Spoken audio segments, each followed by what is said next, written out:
వి gold trusted gold buyers మీరు తాకట్టు పెట్టిన బంగారాన్ని విడిపించి ఈ రోజు ఉన్న మార్కెట్ ధరకు కొనబడును. నమస్కారం, వెల్కమ్ టు ఐ డ్రీమ్ ధర్మ మార్గం విత్ విజిత కార్యక్రమానికి స్వాగతం.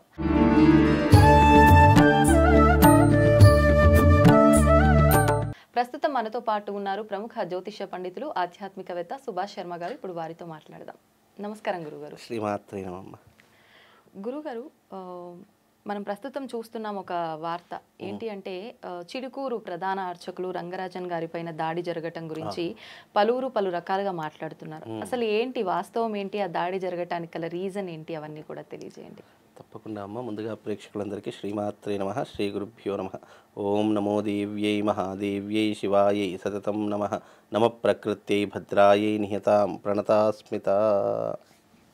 ఇక్కడ ఈ దాడి అనేటటువంటిది హిందువుల మీద హిందువులే చేసుకోవడం అనేటటువంటిది తీవ్రంగా ఖండించవలసినటువంటి విషయం. మన మీద ఎవరైనా దాడి చేస్తే మనం దాడిని ప్రతి దాడి చేసుకోవాలే తప్ప మన మీద మనమే దాడి చేసుకొని ఎదుటి వారికి చులకన కావడం అనేటటువంటిది మన హిందుత్వంలో ఉన్నటువంటి చాలా బాధాకరమైనటువంటి విషయం. అందులోనూ ఒక మహోన్నతమైనటువంటి వ్యక్తి, హిందూ ధర్మం కోసం పోరాడేటటువంటి వ్యక్తి, ఎంతో సున్నితమైనటువంటి వ్యక్తి. వ్యక్తిగతంగా ఎలాగైనా ఉండండి, మనకు సంబంధం లేదు. కాకపోతే ఏంటంటే ఒక అర్చకుడి మీద దాడి జరగడం అనేటటువంటి తీవ్రంగా ఖండించవలసినటువంటి అంశం.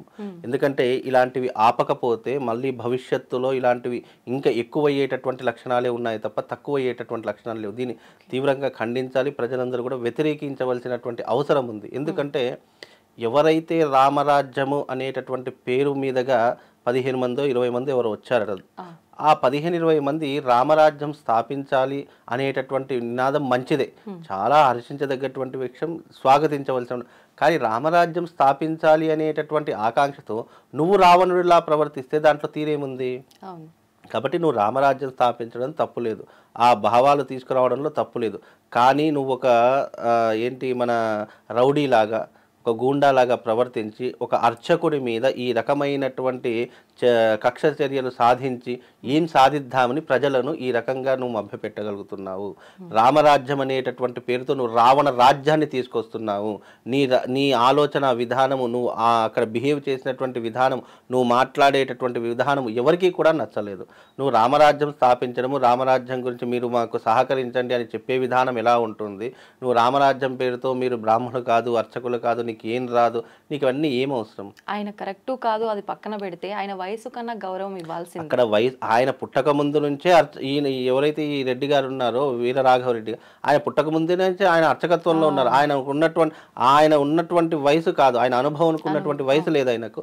అలాంటి వ్యక్తిని కాళ్ళ దగ్గర కూర్చోబెట్టడము, ఆయన పైన చేయి చేసుకోవడము, వాళ్ళ అబ్బాయి మీద కూడా చేయి చేసుకోవడము, ఇదంతా కూడా ఏంటంటే రౌడీ రాజ్యము అని అంటాము దీన్ని.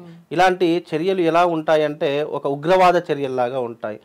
ఒక ఉగ్రవాద చర్యలతో పాటు వీళ్ళ యొక్క ఆలోచన శైలి ఏంటంటే ఈజీ మనీకి అలవాటు పడిపోయారని కూడా చెప్పొచ్చు. ఎందుకంటే వాళ్ళు చెప్తున్నటువంటి విధానం ఎలా ఉంది అని అంటే, మీ దగ్గర ఉన్నటువంటి ఎవరైతే విఐపీస్ ఉన్నారో వాళ్ళకు మన రామరాజ్యం గురించి చెప్పండి, మన వ్యవస్థ గురించి చెప్పండి, వాళ్ళ యొక్క కాంటాక్ట్స్ మాకు ఇవ్వండి, మేము అప్రోచ్ అవుతాము, వాళ్ళ దగ్గర నుంచి డబ్బులు సేకరించి మన రామరాజ్యాన్ని మళ్ళీ బలోపేతం చేద్దాము, మీరు రామరాజ్యం గురించి నలుమూలలు చెప్పాలి అని చెప్పి ఇలా భయభ్రాంతులు చేసి బలవంతంగా చెప్పించడం అనేటటువంటిది మూర్ఖత్వం. ఆయన కూడా మన హిందువే. ఆయన హిందుత్వం గురించి పోరాడినటువంటి విధానాలు కానివ్వండి, ఆయన మాట్లాడేటటువంటి విధానాలు కానివ్వండి, ప్రతిదీ కూడా ఆయన ఒకటే అని చెప్తారు, నేను వెంకటేశ్వర స్వామి సేవకుడిని. కాబట్టి ఏదైనా కూడా ఆయన అడుగుజాడల్లో నడుస్తానని చెప్పేసి ఆయన క్లియర్ కట్గా చెప్తున్నారు. రామరాజ్యము స్థాపించడం అనేటటువంటిది ఇప్పుడున్నటువంటి దాంట్లో అసంభవమని అని చెప్పారు. అది సాధ్యపడదు. ఎందుకంటే నువ్వు రామరాజ్యం స్థాపించాలంటే అలనాటి శాసనాలు ఇప్పుడు రాజ్యాంగంలో చెల్లవు కదా. అప్పుడు నేను చేసినటువంటి రామరాజ్యంలో ఉన్నటువంటి వ్యవహారాలు కానివ్వండి, రాజ్యాంగబద్ధమైనటువంటివి కానివ్వండి, వ్యవహార శైలి కానీ ఇప్పుడు చేస్తానంటే కుదురుతుందా? కుదరదు కదా. త్రేతాయుగం ఎక్కడ, కలియుగం ఎక్కడ? కలియుగంలో ఎప్పుడైనా కూడా రామరాజ్యం కాదు, రావణ రాజ్యమే అని చెప్పాలి. ఎందుకంటే ఇక్కడ జరిగేటివన్నీ కూడా మనం కంటితో చూస్తున్నాం. దుర్మార్గపు ఆలోచనలు కానివ్వండి, ఎన్నో రకాలైనటువంటి విధానాలు కానివ్వండి, ప్రొద్దున లేస్తే గొడవలతోనే మొదలవుతుంది అంతా కూడా. అంటే ఇక్కడ కావద్దు అని కోరుకుంటాము, కానీ అయ్యే తీరుతాయి. ఎందుకంటే ఇది కలియుగము. కలి ఎప్పుడైనా మనిషి యొక్క లోభత్వాన్నే చూస్తూ ఉంటాడు. కాబట్టి ఇక్కడ రంగరాజన్ గారి పైన జరిగినటువంటి దాడి మాత్రం తీవ్రంగా ఖండించవలసినటువంటి విషయం. ఆయన ఒక అర్చకుడు, స్వామివారి యొక్క సేవ చేసుకునేటటువంటి వాడు. తిరుమల టీటీడీకి ఎంతనైతే చారిత్రకమైనటువంటి విధానాలు ఉన్నాయో అక్కడ ఎలాంటి ఆచారాలు ఉన్నాయో అలాంటి ఆచారాలే ఇప్పుడు చిలుకూరు బాలాజీ అంటే తెలంగాణలో చిలుకూరు బాలాజీ మరో టీటీడీ అని కూడా చెప్పవచ్చు. అంటే అంత ప్రజాదరణ కలిగినటువంటి ఆలయం, ఎంతోమంది భక్తుల యొక్క రద్దీతో ఉన్నటువంటి ఆలయం, చాలామంది విశ్వసిస్తున్నటువంటి అలాంటి ఆలయ అర్చకుడి మీద ఈ రకమైనటువంటి దాడి చేయడం అనేటటువంటిది చాలా బాధాకరమైనటువంటి విషయము. ఇంకోటి ఏంటంటే అర్చకుల మీద ఈ దాడి అనేటటువంటిది తీవ్రంగా ఖండించారు. ఎందుకంటే ఇవాళ రంగరాజన్ గారి మీద జరిగింది, రేపు మరొకరి మీద జరుగుతుండొచ్చు, ఎల్లుండి ఇంకొకరి మీద జరుగుతుంది. ఇలా మన కంట్లతో చూసి ఏమీ పట్టించుకోకుండా ఉంటే ఇలాంటి దాడులు ఇంకా పెరుగుతూనే పోతాయి. ఎందుకంటే దీన్ని ఇక్కడే ఖండించాలి, ఇక్కడే దాన్ని నరికేయాలి అని చెప్పేసి మేము బలంగా కోరుకుంటున్నాం. ఇంకోటి ఏంటంటే ఇప్పుడు ఆయన పైన అంటే ఏదైనా చర్య తీసుకునేటట్టు రంగరాజన్ గారు అలాంటి అంశాలు ఏమైనా ఇక్కడ ప్రభుత్వం ఆయనకు అండగా ఉంది. చాలా ప్రముఖులు, పవన్ కళ్యాణ్ గారు, రేవంత్ రెడ్డి గారు, అలాగే ఈ యొక్క ప్రముఖులు ఎమ్మెల్యేలు, ఎంపీలు చాలా మంది ఆయనకు అండగా నిలిచారు. గురువుగారు మీకు జరిగిన సంగతి మాతో పంచుకో. ఇది దాదాపు జరిగి 2 రోజుల క్రితమే జరిగింది. 2 రోజుల తర్వాత ఇది బయటకు వచ్చింది. ఆయన కూడా చెప్పుకోకపోవడానికి రీజన్ ఏంటంటే అంత పెద్ద వ్యక్తి మీద ఇలాంటి దాడి జరిగిందని తెలిస్తే ఆయన నిజంగా పరువుకి చచ్చిపోయాడండి నిజంగా. ఎందుకంటే నా మీద ఇలా దాడి జరిగింది, రేపు సామాన్యుల యొక్క పూజారుల యొక్క పరిస్థితి ఏంటి, అర్చకుల యొక్క పరిస్థితి ఏంటి అని ఆయన ఆలోచించుండొచ్చు. కాబట్టి అందుకే బయటకు రాకపోవచ్చు. కానీ ఈ సీసీ కెమెరాలు, ఈ వీడియోలు అన్ని బయట, ఈ వీడియోలు కూడా వాళ్ళే రిలీజ్ చేశారు. మళ్ళీ ఈ వీరరాఘవరెడ్డి గారు ఎవరైతే రామరాజ్యము స్థాపించినటువంటి వాళ్ళు ఎవరైతే ఉన్నారో వాళ్ళే మహిళలు బయటకు తీశారు. అసలు బయటకు తీయవలసినటువంటి పనేముంది, ఎందుకు ఈ రకమైనటువంటి మళ్ళీ దాంట్లో కొట్టినటువంటి వీడియోలు ఎక్కడ కూడా బయట పెట్టలేదు. కేవలం బెదిరించినట్టు, కింద కూర్చున్నట్టు, ఏదో ఆయన సైలెంట్ గా ఉన్నట్టు, ఇవన్నీ కూడా ఏంటంటే వాళ్ళకు అనుకూలమైనటువంటి వీడియోలు మాత్రమే వాళ్ళు బయట పెట్టారు తప్ప ఇవన్నీ వాస్తవాలు అనుకోవచ్చా గురుగారు? వీడియోలు ఇవన్నీ వాస్తవాలు కదా, సీసీ కెమెరాలో రికార్డ్ అయింది, మనం లైవ్ గా చూస్తున్నాం కదా. ఆయన కింద కూర్చుండి ఏడుస్తున్నాడమ్మా. ఒక పూజారి, ఒక ఆలయ అర్చకుడిని ఏడిపించడం వల్ల ఎప్పుడైనా గుర్తుపెట్టుకోండి, అర్చకులను కానీ, బ్రాహ్మణులు కానీ, పురోహితులను కానీ ఎవరైతే బాధ పెట్టారో, ఎవరైతే కన్నీళ్ల పాలు చేశారో నిజంగా ఆ భగవంతుడు మాత్రం చూస్తూ ఊరుకోడమ్మా. తప్పకుండా వాళ్ళకి శిక్ష పడేలానే చేస్తాడు. ఇంకోటి ఏంటంటే ఆయన తప్పు అని దేన్ని అనలేదు. రామరాజ్యం స్థాపించండి, కానీ అప్పుడున్నటువంటి రాజ్యాంగం ఇప్పుడు ఉండదు కదా. ఇప్పుడు సులభం కాదు, అది స్థాపించలేం కూడా. ఎందుకు అంటే ఇప్పుడున్నటువంటి వ్యవహార శైలి కానివ్వండి, ఇప్పుడున్నటువంటి కాల పరిస్థితులు కానివ్వండి, అనేక రకాలుగా మార్పు చెందుకుంటుంది. కృతయుగం ఉన్నట్టు త్రేతాయుగం ఉండదు, త్రేతాయుగం ఉన్నట్టు ద్వాపర యుగం లేదు, ద్వాపర యుగం ఉన్నట్టు కలియుగం లేదు.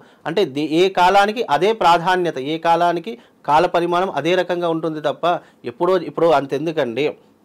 ఒక 100 సంవత్సరాలు క్రితం బ్యాక్ వెళ్తే ఆ కాలాన్ని మళ్ళీ మనం తీసుకురాలేము. అప్పుడు ఉన్నటువంటి ఆచారాలు, వ్యవహారాదులు, సాంప్రదాయాలు ఇప్పుడు మనం తీసుకురాలేకపోతున్నాం. 100 సంవత్సరాలదే మనం తీసుకురాలేకపోతున్నాం. నువ్వు రామరాజ్యం అనేటటువంటి పేరుతో ఈ రకంగా దాడులు చేయడం, ఈ రకంగా బ్రాహ్మణుల్ని హింసించడము, ఈ రకంగా ఏడిపించడము, వాళ్ళపైన చేయి చేసుకోవడం అనేటటువంటిది మూర్ఖత్వపు విషయము. కనుక దీనిని ఖండించవలసినటువంటి అంశము ప్రతి ఒక్క హిందువు మీద ఉంది. నువ్వు ఒక అర్చకుడి దగ్గరికి వెళ్ళినప్పుడు నువ్వు ఏ రకంగా సంబోధించాలంటే, ఏ రకంగా మాట్లాడాలి, ఏ రకంగా అర్థించాలి. గురువుగారు ఇట్లా రామరాజ్యం అనేటువంటి స్థాపిస్తున్నామండి, దీనికి ఎలాంటి చర్యలు తీసుకుంటే బాగుంటుంది, ఎలాంటి పద్ధతులు పాటిస్తే ఈ రకంగా అడగడం ఎలా ఉంటుంది? లేదు నువ్వు కింద కూర్చోబెట్టి చేయి చేసుకొని నువ్వు రావాలి, లేకపోతే నీ ప్రాణాలు తీస్తాము, లేదంటే నేను చంపేస్తాము, లేదంటే ఈ రకంగా నేను బ్రతకనివ్వు అని ఇలా భయపెట్టడం ఎలా ఉంటుంది? కాబట్టి ఏదైనా కూడా ఒక వ్యవస్థను స్థాపించావు, ఒకరిని ఆశ్రయిస్తున్నావు అన్నప్పుడు మన విధానం ఫస్ట్ మార్చుకోవాలి. నువ్వు రామరాజ్యం స్థాపిస్తానన్నప్పుడు నువ్వు కూడా అదే రకమైనటువంటి ఓపిక, సహనం నీకు చాలా అవసరం. కానీ అక్కడ నువ్వు చేసినటువంటి వ్యవహార శైలి ఎలా ఉందంటే రౌడీ రాజ్యంలా ఉంది. నీది రామరాజ్యం కాదు, రావణ రాజ్యం అని అక్కడ పేరు మార్చుకోవాలి.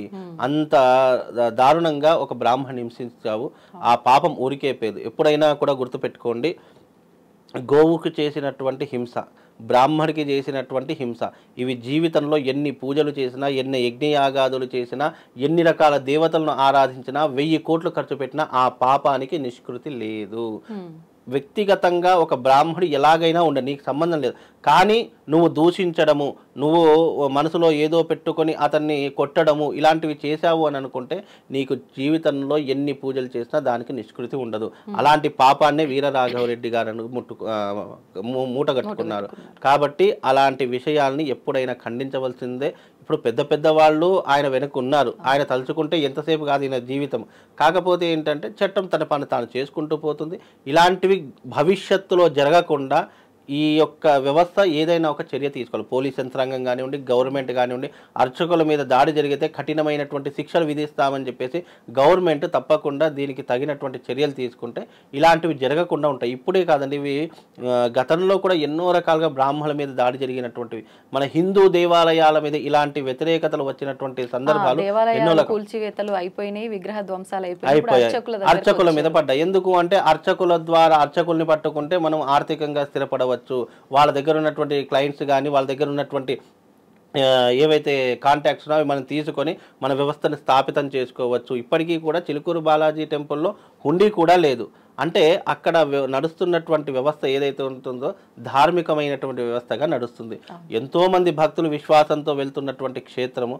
ఆ క్షేత్రంలో ఎన్నో సంవత్సరాల నుంచి స్వామివారి యొక్క సేవ చేసుకునేటటువంటి రంగరాజన్ గారి మీద ఈ రకమైనటువంటి దాడి చేయడము చాలా బాధాకరమైనటువంటి విషయము. ఈ యొక్క విషయాన్ని ఆ స్వామివారు కూడా చూస్తూ ఊరుకోరు. వాళ్ళకు తప్పకుండా కఠిన చర్యలు పడతాయి. కాబట్టి దీన్ని తీవ్రంగా ఖండిస్తున్నామండి మేమైతే. అంటే నిత్యం పూజలు చేసుకునే అర్చకులకే ఇక్కడ సెక్యూరిటీ లేదు నిజంగా.